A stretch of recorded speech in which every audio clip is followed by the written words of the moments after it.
Halo guys, gimana kabarnya? Aku percaya semuanya baik-baik saja, ya kan? Ini Paulus Kenigeran, sekali lagi aku kembali. Aku akan bicara tentang day 2, ya kan? Hari kedua dari doa dan puasa kita. Jadi gimana doa yang puasa hari pertama kemarin? So good, ya kan? Semuanya baik-baik saja, sehat, ya kan? Walafiat, good. Alright, sekarang kita akan masuk ke dalam pembahasan hari kedua. Hari kedua ini kita bahas juga melalui dari Amsal 1, cuma dari ayat yang lain, ya kan, ayat yang ke-8 sampai 9. Oke. Di sini dikatakan dengarkanlah, ya kan, ayat 1 pasal 1 ayat 8 sampai 9 dikatakan bahwa kita harus dengarkanlah didikan ayahmu, jangan menyia-nyiakan ajaran ibumu. Jadi di sini aku mau fokuskan pada kata didikan dan ajaran. Dan pendidikan dan ajaran ini yang sangat penting bagi kehidupan kita. Ya. Jadi sekarang aku akan bahas tentang kata pendidikan ini, kata didikan, ya karena kita garis bawahi kata didikan ini, kita perlu dengarkan baik-baik. Dan aku pelajari, ya kan, ternyata selama manusia ini hidup, kita ada 4 hal yang pasti kita akan dengarkan. Dengarkan dalam arti akan mempengaruhi cara kita berpikir, mempengaruhi kacamata kita melihat seluruh dunia ini, bagaimana kita meresponi, bagaimana tindakan kita meresponi apa yang lingkungan sekitar kita ini berikan kepada kita. Jika kita menerima hinaan, apa yang kita lakukan? Jika kita menerima pujian, apa yang kita lakukan? Jika kita menerima hal-hal yang buruk, ya kan, kita tidak menerima apa yang sesuai dengan keinginan kita, ekspresi kita bagaimana? Ini ada 4 hal yang mempengaruhi kita. Ya, secara kita sadar, tidak sadar, mau nggak mau, ada 4 hal. Oke. Yang pertama adalah ayah dan ibu. Ayah dan ibu ini bukan berarti bahwa pengajaran yang pasti, ayo aku ajaran formal, ya kan, begini, itu bisa. Kemudian yang terpenting adalah ayah dan ibu ini memberikan teladan bagaimana begitu, memberikan teladan bagaimana, memberikan contoh bagaimana, karena nggak sedikit, ya kan, nggak sedikit kasus yang mana anak-anak ini melihat papa mamanya hidupnya nggak rukun, misalnya papanya menyiksa ibunya, ya kan, selalu menyiksa anaknya ini cewek, dan akhirnya cewek ini nggak mau menikah sama cowok karena merasa cowok itu semuanya seperti papanya, cowok ini jahat gitu, akhirnya nggak mau. Terus kemudian ada orang-orang juga yang karena didikan ayahnya secara nggak sadar, ya kan, papa mamanya ini sangat mencintai tapi kemudian memberikan semuanya, apa yang diinginkan anaknya diberikan, ya kan, anaknya minta apa langsung diberikan. Ini orang kaya sih, kaya, tapi semuanya diberikan, ya kan. Pada akhirnya anak ini jadi anak yang manja gitu. Anak yang manja, akhirnya pada saat dia dewasa, anak-anak yang manja ini nggak akan disenangi sama teman-temannya, ya kan. Dia selalu membanggakan, menyombongkan diri, selalu hal-hal yang demikian. Dan kemudian yang kedua adalah Tuhan, ya kan, didikan Tuhan ini yang paling kita nggak bisa merasakan, kebanyakan dari kita, ya kan. Entah kita nggak bisa merasakan atau kita nggak mau menganggap ini adalah dari Tuhan karena takut orang-orang menganggap kita terlalu fanatik, terlalu nggak rasional, macam-macam. Akhirnya kita nggak mau, kita menganggap ini kebetulan atau ini bukan Tuhan, demikian. Melalui pengalaman hidup ini kita diajarkan oleh Tuhan, ya kan.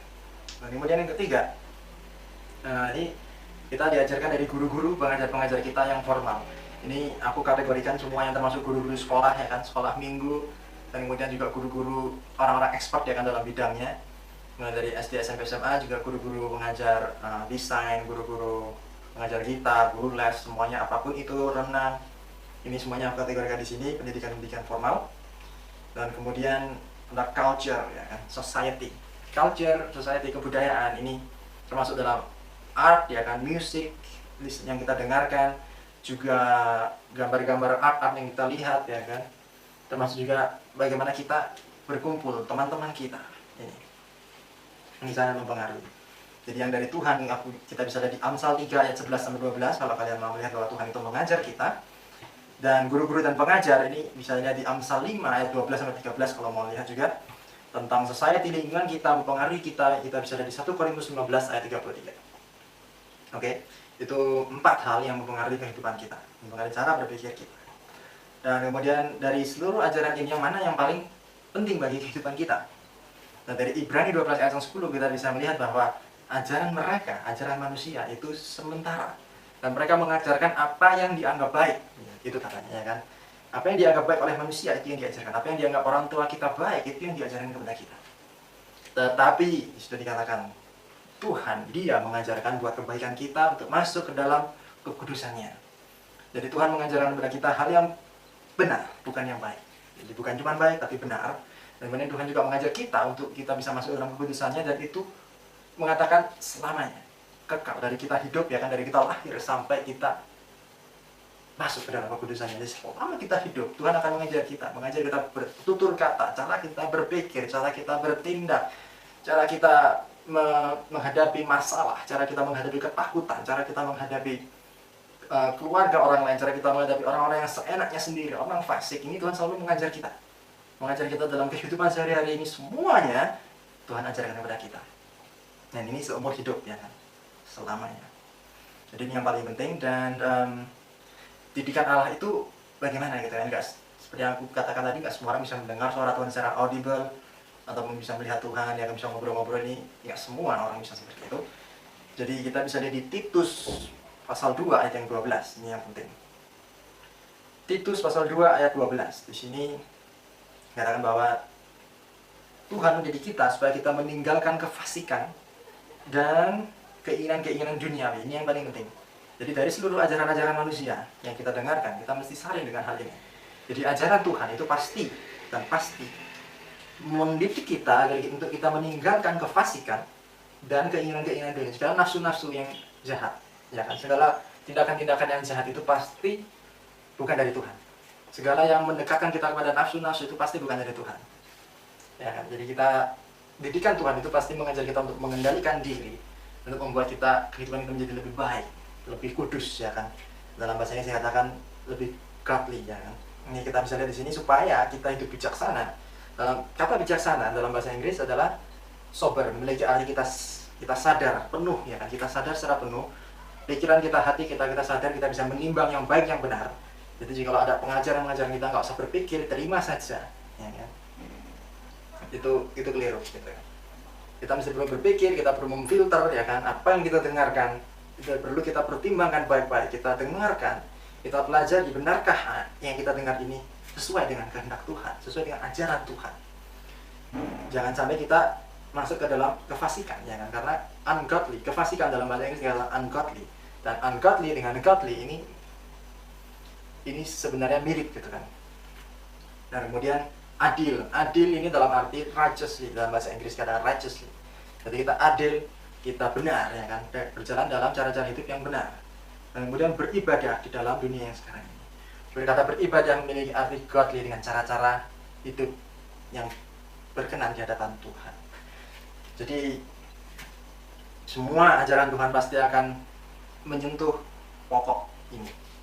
Yang perlu kita perhatikan, pokok Tuhan pasti di sini. Jadi apa yang ajaran-ajaran kita dengarkan itu kalau nggak sesuai dengan firman Tuhan, kita bisa bilang itu pasti keliru, itu pasti salah gitu. Nah sekarang sebenarnya ada hal-hal lain, ada yang kelima, ya kan. Aku tadi bilang ada 4 hal yang mempengaruhi kehidupan kita, tapi kemudian ada hal yang kelima. Aku mau beritahukan ada seseorang lagi, sesosok yang nomor 5, yang sebenarnya selalu menegur kita, yang selalu bisa, aku bilang bisa, karena ini bisa menegur kita, bisa membuat kita berubah cara berpikirnya kalau kita mengizinkan dia untuk membuat kita berubah, membuat kita bertumbuh, membuat kita belajar. Dan sosok kelima ini adalah hal yang sangat baik, sebab sosok yang kelima ini adalah ambasador, ya kan. Sosok yang kelima ini adalah perwakilan dari Tuhan untuk kita. Kita bisa lihat di 1 Timotius 4 ayat yang ke-6, ya kan. Di sini dikatakan, dengan selalu mengingatkan hal itu kepada saudara-saudara kita, engkau akan menjadi seorang pelayan Kristus Yesus yang baik, terdidik dalam soal-soal pokok iman kita dan dalam ajaran sehat yang telah kau ikuti selama ini. Wow. Yang kelima adalah saudara kita. Saudara kita yang mengingatkan kita, ya, termasuk Anda dan saya, termasuk saudara dan saya. Jadi kalau saya mengingatkan saudara, ya kan, saudara mengingatkan saya, itu kita adalah pelayan Yesus. Sebenarnya jadi pelayan Tuhan Yesus itu nggak sulit, itu sebenarnya simpel gitu kan. Tinggal percaya dan lakukan saja gitu kan. Tegur, jika kita tahu orang itu salah, kita tegur dia, kita ingatkan dia, bukankah firman Tuhan bilang gini gitu. Jika kita lihat saudara kita berbuat keliru, jangan kita diam aja terus kita ampuni dia. Kita ampuni tapi kita nggak ngomong sama orang itu, ya kan. Akhirnya kita menjerumuskan orang itu gitu. Jangan. Kali ini aku bilang pada kita, ayo kita ingatkan saudara kita tanpa kita jemu, ya kan, tanpa kita bosan. Jangan bosan-bosannya kita terus ingatkan, Apa yang selama ini kita telah pegang, apa yang selama ini kita pelajari, yang kita belajar dari Alkitab, dari firman Tuhan ini, jika ada saudara kita yang keliru, ayo kita ingatkan saudara kita. Dan kita sebagai orang-orang benar di hadapan Tuhan, sebagai anak-anak Tuhan, mari kita dengarkan saudara kita dan mari kita berdiskusi dengan benar, dengan baik, dengan dewasa. Apa dari sudut pandangmu bagaimana, dari sudut pandangmu bagaimana? Kita diskusikan sehingga kita mendapat satu pewahyuan yang baru tentang firman Tuhan, tentang kebenaran firman Tuhan yang dalam menghadapi kehidupan ini. So, come on, ayo, mari, ya kan? Apa yang courage kita, seperti yang dikatakan 1 Timotius 4:11, ya kan? Ayo beritakan semua itu, beritakan ajaran itu, semuanya, beritakan semuanya, semuanya. Apapun yang kita unek-unek ada yang di dalam kita omongkan sama orang itu, kita hadapi orang itu, kita diskusikan dengan baik, dengan kepala dingin, ya kan, hati dingin, kita diskusikan. Ayo, aku challenge kita, ya kan, aku encourage kita untuk terima tantangan ini.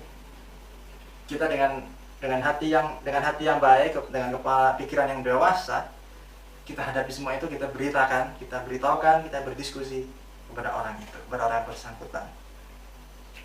Kemudian yang 12, ya kan, 1 Timotius 4 ayat 12, ini akhir kata aku mau berikan ini. Jangan seorang pun menganggap engkau rendah karena engkau muda. No, nggak ada alasan aku nggak mau karena aku masih muda. No, jangan biarkan itu. Jangan biarkan orang lain menganggap kita rendah. Aku tahu aku masih muda. Aku tahu saudara juga masih muda. Jangan biarkan orang lain menganggap kita rendah. Buktikan kepada mereka. Buktikan kepada orang lain, ya kan. Buktikan pada orang bahwa kita ini dewasa. Oke, buktikan pada orang lain bahwa kita ini dewasa rohani kita. Dengan cara apa? Bisa jadi teladan, ya kan, bagi orang-orang percaya dalam perkataan, tingkah laku, ya kan, dari kasih yang kita miliki, kasih yang kita tunjukkan pada orang lain, dari kesetiaan kita dan kesucian kita. 5 hal kita harus tunjukkan kepada orang lain. Kita jadi teladan dalam pikiran, dalam perkataan, dari tingkah laku kita, dari kasih kita, kesetiaan kita, dan kesucian kita. Mari, ayo kita jadi teladan kali ini, oke? Alright, kira-kira demikian aku mau sharingkan. Ayo, mari kita terus jadi teladan, mari kita tegur saudara kita, ingatkan saudara kita, dan mari kita dengarkan saudara kita, termasuk Tuhan. Oke?